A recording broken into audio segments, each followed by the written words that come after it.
เอาเข้าใจดิโดยเข้าใจดิใส่ทงส่งจะหน่อยเขาเห็นแล้วเขาสิรักมาเนี่ยจะใส่ให้โอเคเรียบร้อยจะกีบ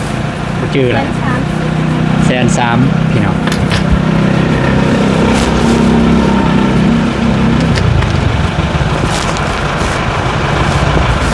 Birthday to you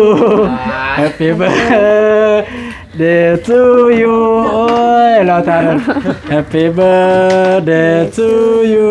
โอ้ยมากันทันหันเนาะมาบอกกันสิบ่ลืมพี่หน่อยเนาะวันเกิดเพิ่นก็มาเซอร์ไพรส์ฮอดเทือนวันนี้บ่ซ้ำเป็นประธานพี่น้องเอ้ยเนาะขอบคุณกับใจหลายแหละ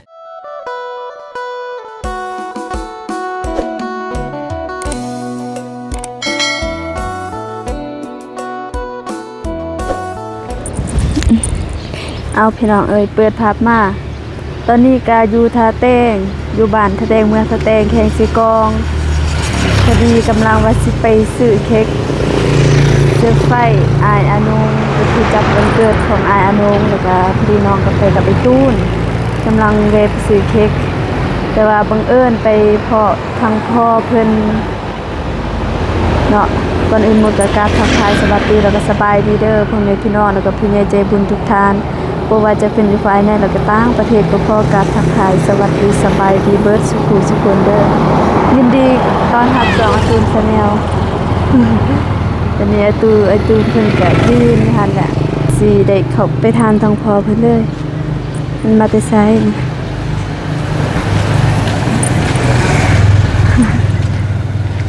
สบายดีสบายดีเด้อกำลังโทรหาทีมงานเบาเจ็บว่าอยู่ไซตอนนี้เขาก็อยู่หาดหน้าหาดคายเค้กพี่น้องสิซื้อให้เบานงเพิ่นเป็นเนาะกำลังโทรหาทีมงาน เห็นเรายืนด้นแล้วจักแม่นหยังสบายดีพ่อสบายดีมาแต่ไสมาแต่ฮาเล็กคายเล็กมาแต่ฮาเล็กแม่นหยังนี่ที่ลาดจะให้ซื้อเองบ่หรือว่าเขาให้เขาให้บ่เขาให้จะเว้าหยังเมื่อกี้นี่ให้ไหมสิเจ้าเว้าหยังเมื่อกี้นี่ฮะบ่ว่าหยังดอกบ่จะว่าคอล่ะคอหยังคอยังมันยานี่ขอเงินเพิ่นขอเงินพอดีน้องกลับไปซื้อข้าว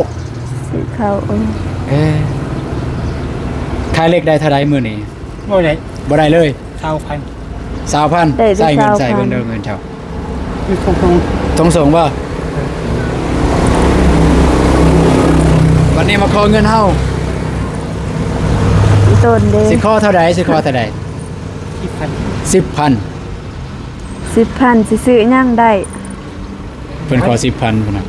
คัน 10,000 นี่สิซื้อหยังสิซื้อหยังบ่ 10,000 นี่สิซื้อหยังซื้อข้าวกิน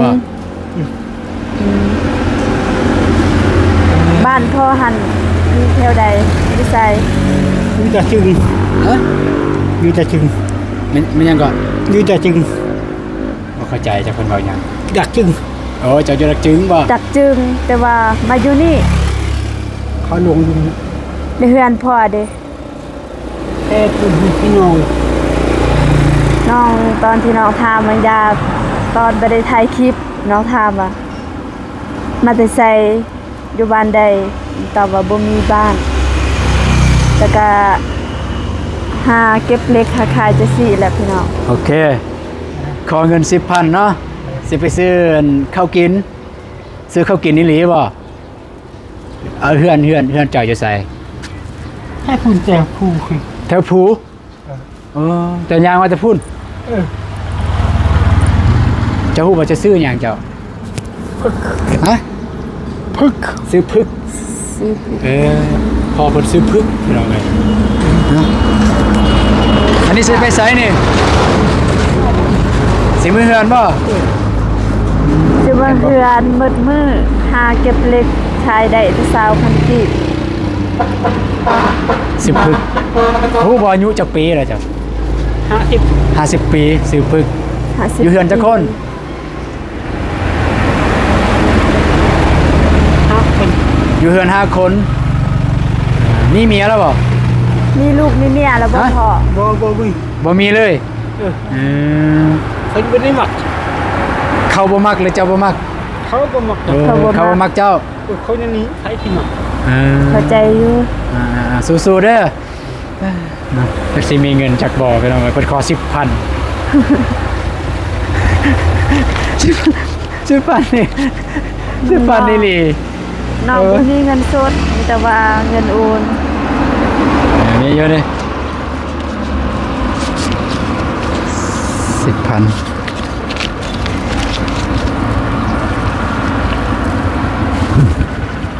จะซื้อยังไดเนาะ10,000เนาะ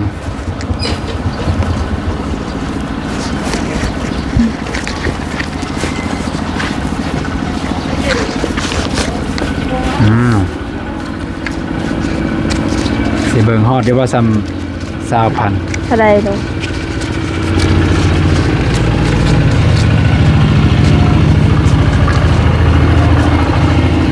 พี่ต้นเดเกือบก็บ่ได้ใส่ เกือบก็บ่มี ก็ใช่ก็เป็น ใส่บ่เป็นบ่เนาะแม่นละมาเบิ่งนี่นิ้วโป้งมันไปทางพุ่นนิ้วนี่อยู่นี่นิ้วโป้งไปทางพุ่นเลยคันใส่เกือบก็บ่ได้นี่มันงัดนี่เด้ เจ็บบ่ เรียบร้อย เท่าใดหลวง 21 22 23 24 26 27 จุดก่อนบ่เพลง เอา37,000พี่น้องสิให้เบิดเลยนี่เบิดเลยบ่มีเลยนี่37,000อ่ะคนเยอะดิ เอ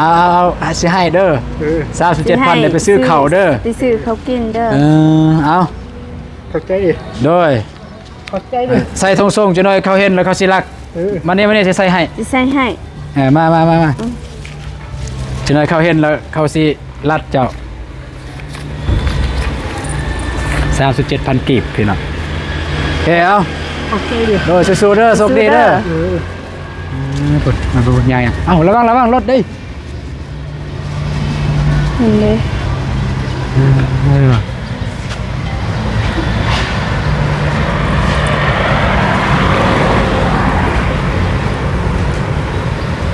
ปุ่นเหนือเลยโอเคพี่น้องเนาะมาสิ่งที่นี่แหละเขาเลือกบ่ได้เลือกเกิดบ่ได้ เกิ พี่ ด น้อง บ่ได้ เกิดมาทันทีก็เกิดมาเป็นพิการพี่น้องเอ้ยบ่มีลูกบ่มีเมียบ่ได้มีไผอยู่นํซ้ำเพิ่นว่าเพิ่นมาขอเงิน 10,000 กีบว่าอยากซื้อข้าวแล้วบ่ตูนถามว่ามาแต่ไสมาแต่ไปหาเก็บเล็ก แต่บ่ได้และเครื่องที่เพิ่นถือหั่นแม่นเครื่องตลาดอยู่ในตลาดก็เจ้าเอาให้สิแม่นตัวเศษเรือตัวก็เจ้าขายบ่ออกแล้วก็เจ้าเอาให้ แม่นเลย ขายออก แต่ว่าเขาเบิ่งแล้วก็เขา หรือว่าต้นแบบเพิ่นไอ้ต้นคือกันแล้วเพิ่นก็เลยให้พี่น้องไปนี่ไปซื้อเค้กกันก่อนพี่น้องเอ้ย น้องก็ฝากเนี่ยเปิดคลิปจนลืมเปิดหมวกกันน็อก ได้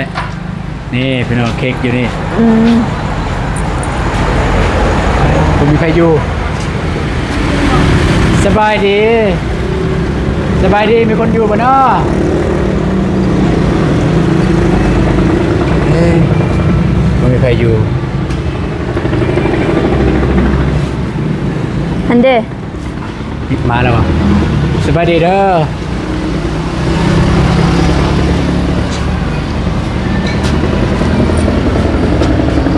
สิเค้กแน่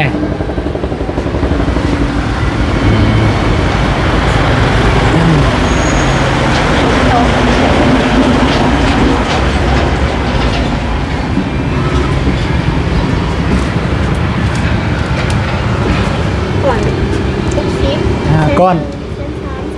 อ๋อตัวใดตัวแสนหนึ่งตัวนี้เนาะ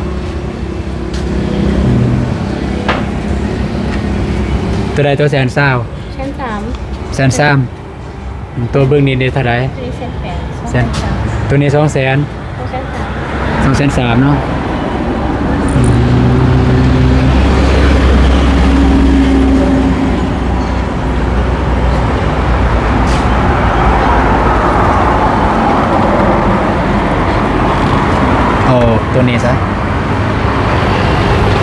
เอาก็ได้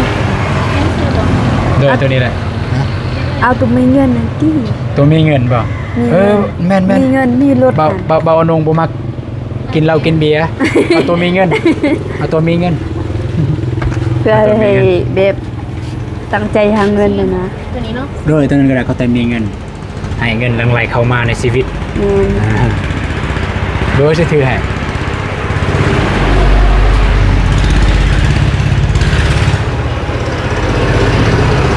มีเงินมีรถหั่นแหละ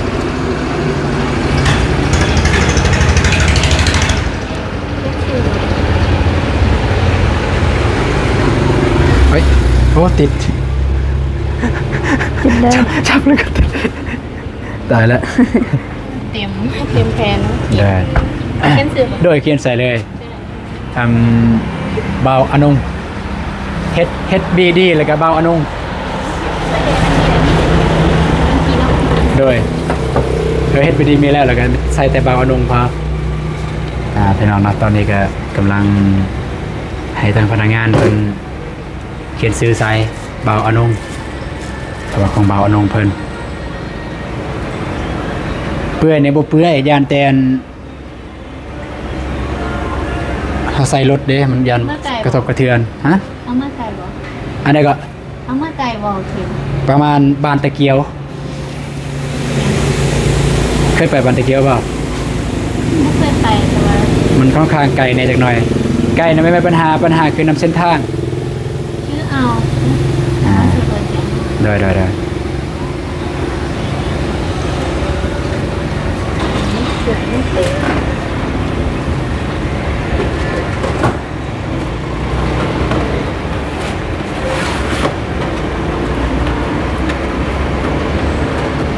เรียบร้อยพี่น้องเรียบร้อย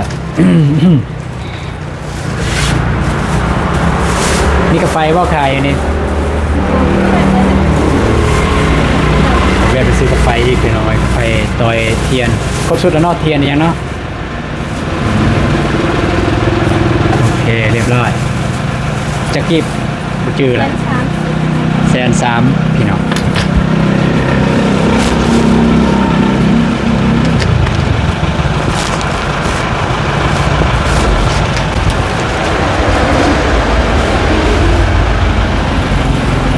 มันจะถือเอาแล้วเนาะ น้องสิถือเอง แต่ถือเอา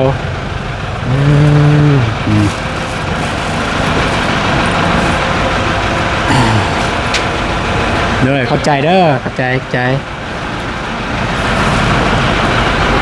ข้างในก็สิเฮ็ดคือกัน ฮะ บ่มีหยัง มา บ่มีอะไร โอเคพี่น้องแต่ว่าประตูน้องบองก็จะได้เดินทางไปบ้านตะเกียวบ้านน้องอับดุลเพราะว่าทีมงานอยู่หัดพี่น้องเนาะแล้วก็เป็นใดๆสิอัปเดตการเดินทางในระหว่างการเดินทางเป็นใดๆแน่พี่น้องเพราะว่าเส้นทางค่อนข้างว่ายากและทางนั้นไป ยากบ่ เดี๋ยวสิเข้าไปเดี๋ยวสิเข้าไปหาเด้อ รถประตูบอกแค่คนละบาท แข่งฝนมาเลยไอ้ ตอนนี้รถตกเด้อ ทางนั้นฝนตกบ่ทางนั้นฝนตกบ่ไอ้ กำลังโทรหาอันนี้ ได้แต่ จะแตง เออ เออ อยู่นี่ เด้อสิขึ้นมาแล้วบ่สิขึ้นมาท่าแตงแล้วบ่หรือว่ายังอยู่หั่น ยังแม้จะได้จะขึ้นไป เด้อ คุณคำเลยเด้ไป เด้อ เลยสีโมกไปหลบปวดเลย จะดำเนินไปเลย บ่ตอนนี้อาจสิขึ้นมาแล้วบ่หรือว่ายังสิไปเวียกต่ออยู่หั่น ยังสิเกินเยอะจะหน่อยน่ะกิน ประมาณ สม จักโมงสิขึ้นมามาที่มีเวียกใช้ลมน้ำนี่ ได้ลูก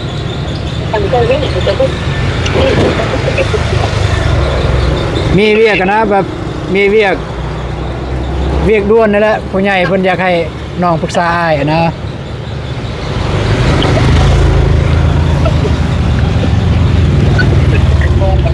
กระไพจะมา มากับเบาโอเล่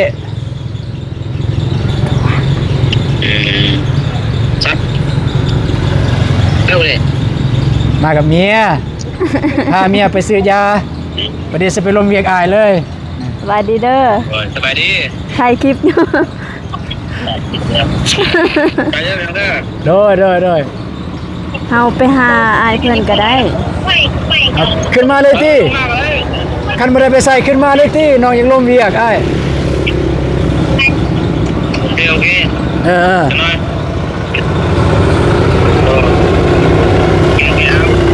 โดย อ่ะมาเราโทรใส่เด้อ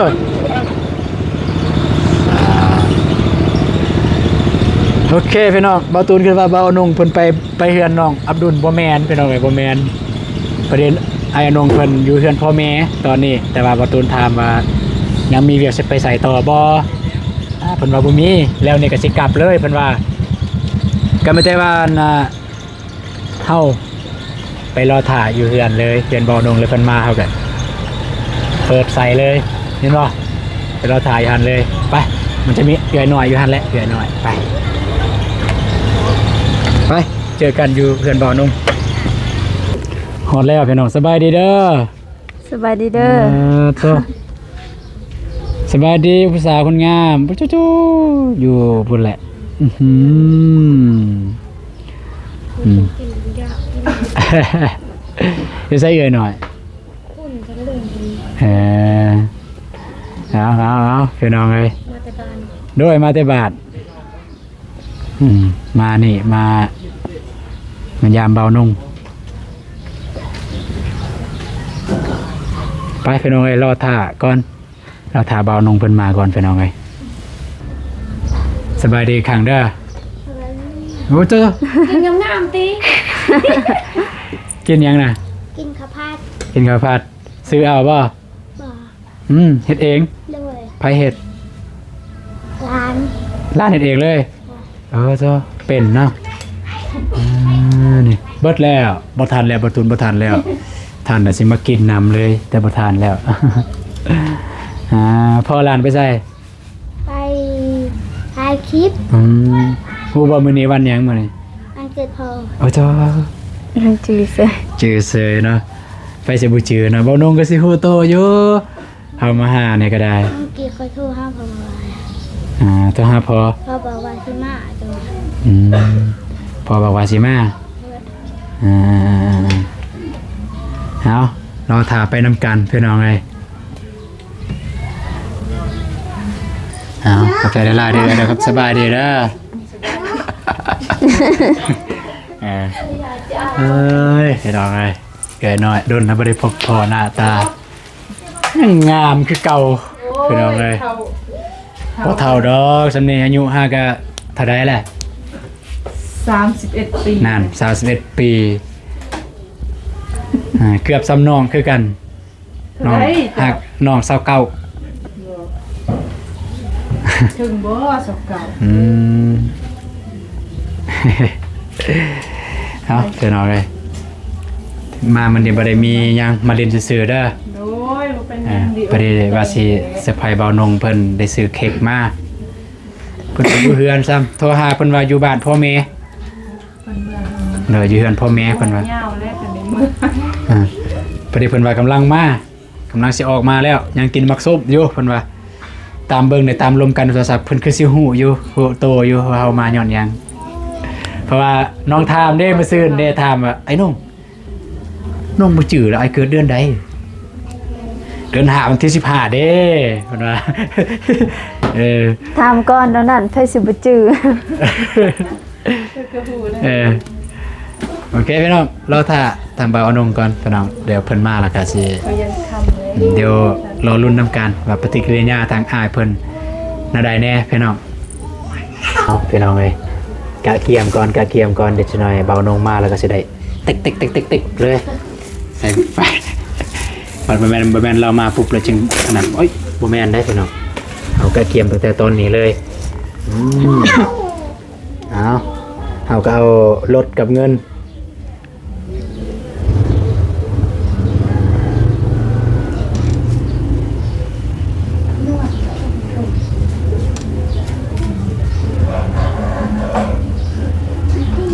อย่างนี้แหละ เทียน3ดอก ใส่บาสิเวสิไป ฮะเรียกกาแฟอยู่หาเดือนนี่ก็มีอยู่กาแฟนะเอากาแฟก่อนอยู่ใส่กาแฟนี่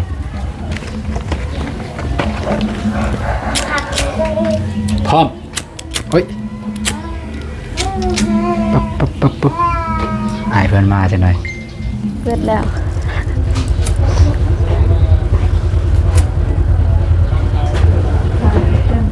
กับบาโก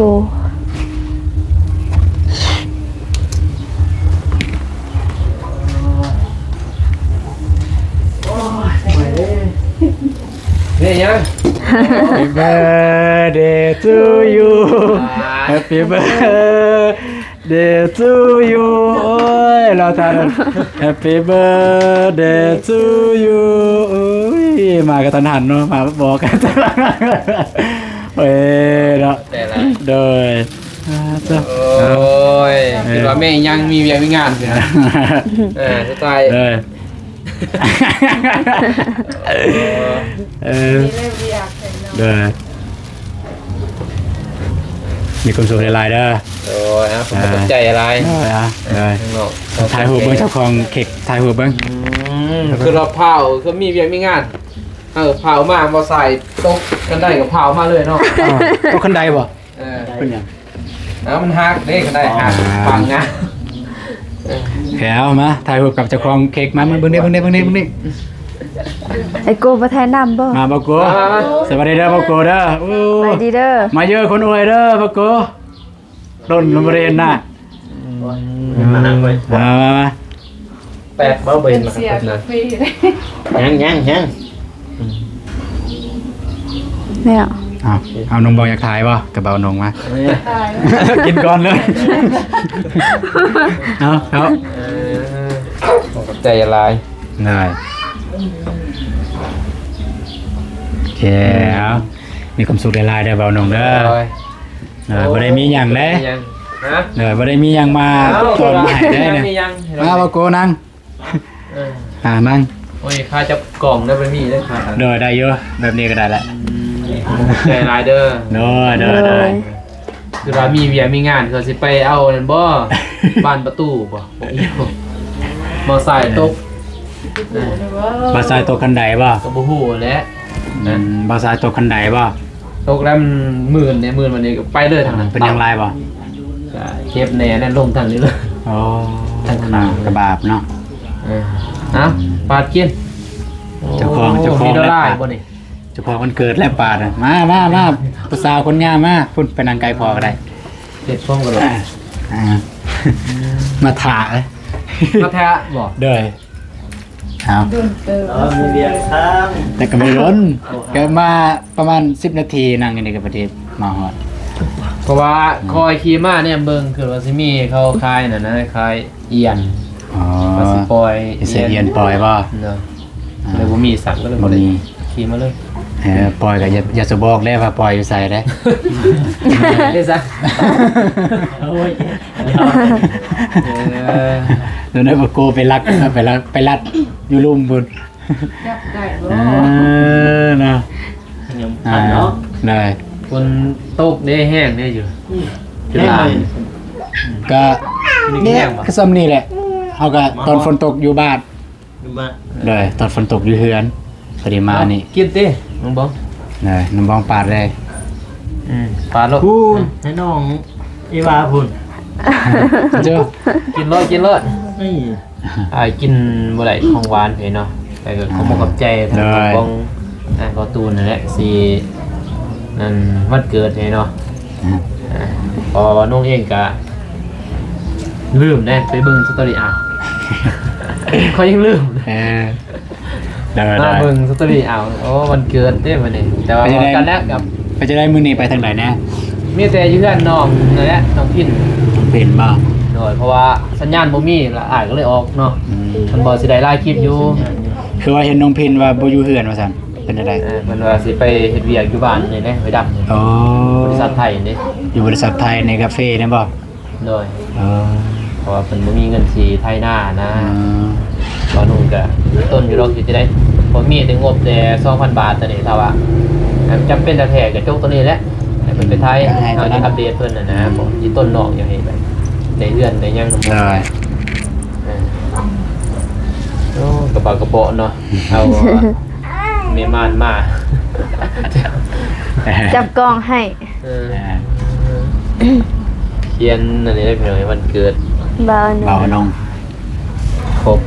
เบาอานงเพิ่นเขียนให้ไว้เป็นอานง อ่าก็ซื้ออยู่แล้ว อาบ่อานง แต่ว่าเขียนในสนุกอ่านอะเนาะ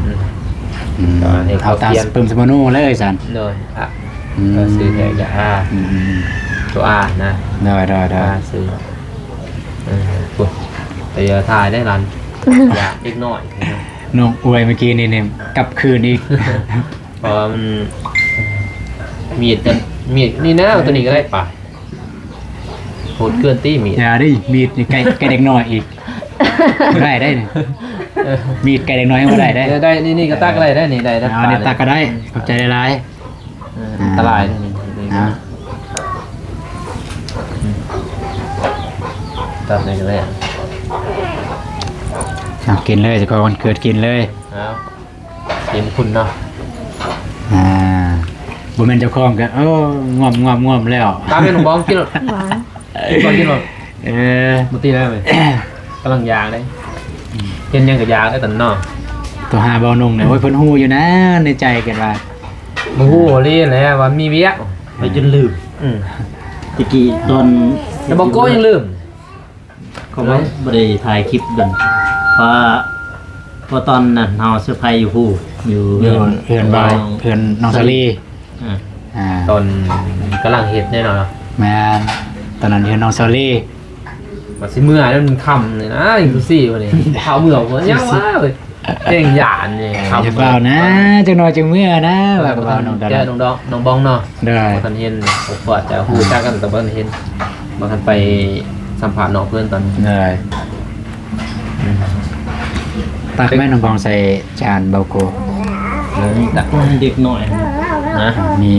มีรถมีเงินด้านให้ได้รถให้ได้เงินเด้อเบาน้องเด้อ ให้ได้เรียนจะได้เรื่องYouTube ก็ ได้แล้วบ่ โดยแน่นอนแล้วแต่โบเห็นเรียนแต่ บ่เห็นปรากฏอยู่ในนั้นบ่ โดย แต่ว่าเรียนมันก็เพิ่มอยู่บ่ ไหน แบบ ขึ้นอยู่ บนเงินน่ะเงินมันขึ้นอยู่แต่ว่าโบเห็นแต่รูปเรียนอยู่บนโลกนั่นแหละ คือสิแม่นมีแนวมันปรับระบบพุ่นแหละการบ่สั่นเนี่ยมันก็ส่งอีเมลอยู่ถ้าสมมุติเฮาผิดกฎอีหยังอะนะมันส่งบอกอยู่ว่าผิดอีหยัง กวดเบิ่งก็บ่เห็นก็เบิ่งนี่ก็บ่เห็น ได้ แต่ไปเบิ่งซองเบาตูนสิเห็น อืม เพราะว่าแต่ว่าเซานิดนี่คือสิแล้วเลย บ่ได้เลยบ่สั่น เซานิดยันบ่ได้ของบ่ได้ยืนยันพาสปอร์ตเด้ ได้ นี่ก็สิเห็นอันนี้เด้อเอาไป2อันอันนี้บ่เห็นนี่เด้อนี่บ่มีโลนะ บ่มีอันสัญลักษณ์ก็คือตัว S พี่น้อง S ก็คือตัวอันนั้นนะพี่น้องสัญลักษณ์เงินนะ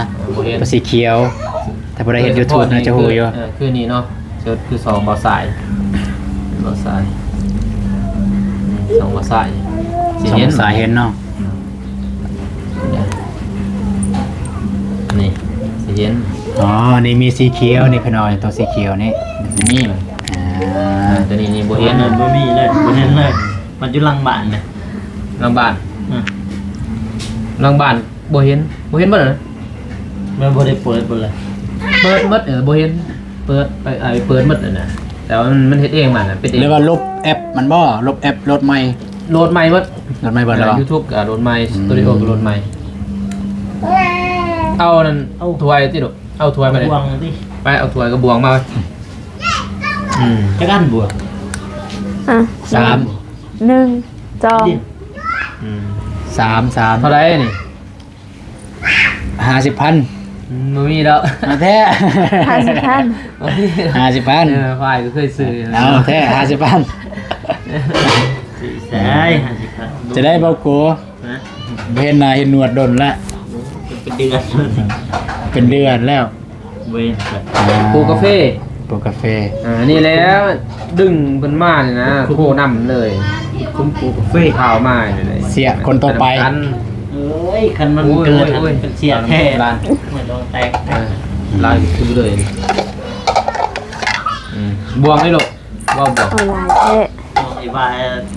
จับร้านเลย 3 เดือน ง่ายก่อน วัน นะ แม่นบ่ เอ๊ะ 3บ่จักเดือน นี่ป่ะ เออ ตอนนี้บ่6 เดือน 6 เดือน เหนื่อย บ่ได้มาหา3 เดือนนั่นแหละมาหาหน่อยว่า อ่าฮะ ยอม โอเคพี่น้องเอ้ยก็ประมาณนี้พี่น้องเนาะก็ทางบ่ตูนน้องบองก็บ่ได้มีหยังมาฝากมาตอนตาเบาน้องเพิ่นมาแต่ซื้อ พี่น้องนี่เนาะ มาแต่ซื้อเค้กให้เพิ่นเป่าจังได๋ก็ขอให้มีสุขภาพแข็งแรงเด้อบ่น้องเด้อให้ร่ำให้รวยก็แล้วก็วิวการถ่ายคลิปถ่ายคลิปไปยังก็ให้ลาไปเลื่อนเด้อสาธุเด้อเด้อ ขอบใจทางน้องๆ2 คนนั่นแหละ เด้อบ่ได้ยินเนาะ ที่บ่ลืมพี่น้อยเนาะวันเกิดเพิ่นก็มาเซอร์ไพรส์ฮอดเทือนวันนี้บ่ ซ้ำเป็นประธานพี่น้องเอ้ยเนาะก็บ่กับใจหลายแหละก็ขอให้ทั้งน้องทั้งสองก็อยู่ดีมีแรงคือกันกันหน้าเฮ็ดที่การใดก็ขอให้ราบรื่นทุกหน้าที่การงานนั่นแหละขอให้ทั้งลูกอยู่ในท้องก็ขอให้แข็งแรงนั่นแหละให้เกิดมาใหญ่สูงสมบูรณ์เกิดว่าเกิดกันเป็นผู้หญิงหรือผู้ชาย ผู้เพศเนี่ย ไอ้ว่าจับหูอยู่ จักเดือนเลย 3-4 เดือนแล้ว 4 เดือน ที่เดือนจะบ่เห็นแล้ว ยังทางแพทย์ ประมาณ6 เดือน 6 เดือนเพิ่นว่า 6 เดือนเห็นอยู่แต่มันบ่ชัดอะไรเป็น มัน หู ก็ เป็น มี หาง เบ็ดทางคลินิกมันมีบางบอนเห็น เห็น ทหาร ว่า6คนน่ะ6คือประมาณ 6พอแล้วจึงเต็มเฮาจึงเห็นชัดนะเห็นอยู่นี่ก็เอาบ่ชัด เพจบ่ทันชัดเอาเพจ แม่นๆว่าลูกแข็งแรงอยู่เพิ่นว่า อ๋อดีแล้ว น้องดีใจตื่นเต้นจนหลุดเลยว่ะดีใจนำเด้อน้อง สิได้เป็นพ่อคน นี่เลยเอ้าแต่จังซั่นได้เบาน้อง เลยใจร้ายแล้ว ได้ มาเซอร์ไพรส์เขาเทื่อซัด โอเคพี่น้องเนาะก็บ่ตูนก็สิได้จบคลิปก่อนพี่น้องก็บ่ได้มีหยังหลายก็มีแต่มาหาเบาเอานงเพิ่นอยู่เฮือนเลย ตอนแรกว่าสิไปบ้านน้องอับดุลเพราะว่าโทรหาทีมงานว่าสิไปพุ่นแต่ว่าบ่ได้ไปเพิ่นได้เบานงว่าสิมาบ้านบ่ตูนก็เลยบ่ตูนกับน้องบ้องมารับอยู่เฮือนเลยพอดีอายเพิ่นมาก็ได้สะพายตามที่พ่อแม่พี่น้องเห็นหั่นละพี่น้องเนาะเอาสำหรับคลิปนี้ก็สิได้จบคลิปเลยก่อนเด้อพี่น้องเด้อก็ได้หมดก็ขอบคุณผู้ใหญ่ใจบุญและทุกท่านเด้อที่ติดตามรับชมคลิปกับเบาตูนแล้วก็น้องบองตั้งแต่ต้นคลิปจนจบคลิปจะได้ก็ขอให้พ่อแม่พี่น้องจะมีสุขภาพแข็งแรงเด้อและร่ำรวยเบิดสุขคนไปเจอกันในคลิปต่อไปพี่น้องสำหรับคลิปนี้สบายดีเด้อพี่น้องไปบ๊ายบาย